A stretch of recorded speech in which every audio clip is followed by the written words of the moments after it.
هغه شپږ خبرې چې یو خاوند یې باید هیڅکله هم خپلې ښځې ته ونه کړي. دغه شپږ خبرې کومې دي په همدې ویډیو کې وګورئ. سلامونه او احترامات قدرمنو دوستانو، د خان کلیک په یو نوي او معلوماتي ویډیو کې درته هرکلی وایم.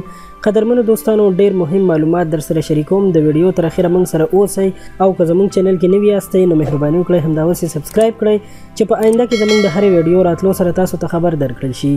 اول، هیڅکله هم د خپلې ښځې په وړاندې خپله خور، مور، پلار، ورونه او یا د خپلې کورنۍ نور خلک مه سپکوئ، ځکه په دې سره کیدلی شي چې د ښځې حیا ورکه شي او بیا ستاسو په غیاب کې، یعنی ستاسو په نه موجودوالي کې هغه هم ستاسو خور، مور، پلار او یا د کورنۍ نور غړو سره همغسې بد سلوک وکړي څنګه چې تاسو د هغې په وړاندې خپلې کورنۍ سره کړی وي.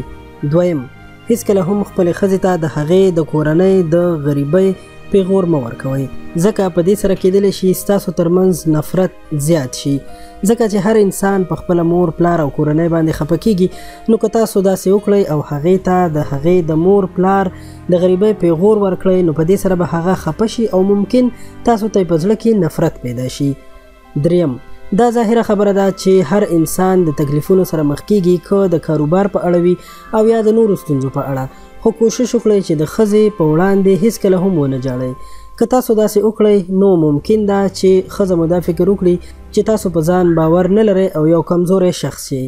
نو باید هر کله د خپلې میرمنې په وړاندې منظم اوسئ، په دې سره به د هغې حوصله هم لوړه وي او تاسو به هم خوشحاله یې. کوشش وکړئ چې هغه ستونزې چې ستاسو کورنۍ پورې اړه نه لري هغه بهر حل کړئ او په کور کې هیڅکله هم د دغسې ستونزو ذکر مه کوئ. څلورم، هیڅکله هم خپلې ښځې ته مور، پلار او د هغې کورنۍ مه کنځئ، ځکه په دې سره کیدلی شي ستاسو دواړو ترمنځ نفرت زیات شي او خفګانونه رامنځته شي. نو کوشش وکړئ چې په مینې سره هر څه ترسره کړئ.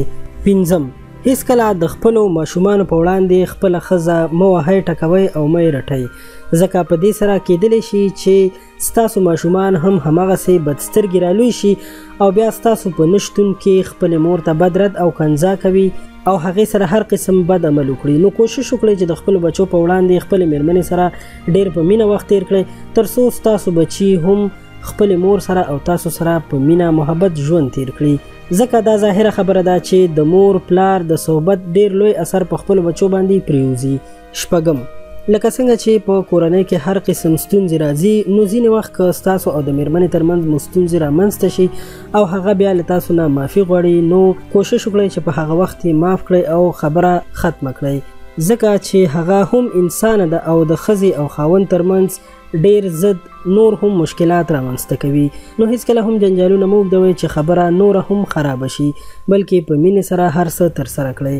قدرمنو دوستانو، دا ویډیو او دا معلومات تر همدې ځایه وو. که خوښ شوي مې وي نو مهرباني وکړئ در سره لایک کړئ، نورو ملګرو سره هم زموږ د چینل نه شریک کړئ چې تاسو سره په آینده کې هم دغسې ښایسته معلومات او ویډیوګانې شریکې کړو. زموږ چینل خان کلیک در سره سبسکرایب کړئ او له نورو ښایسته معلوماتو لپاره زموږ ویب سایټ خان کلیک .com هم وګورئ. تر بلې ویډیو درنه اجازت غواړم. د الله په امان.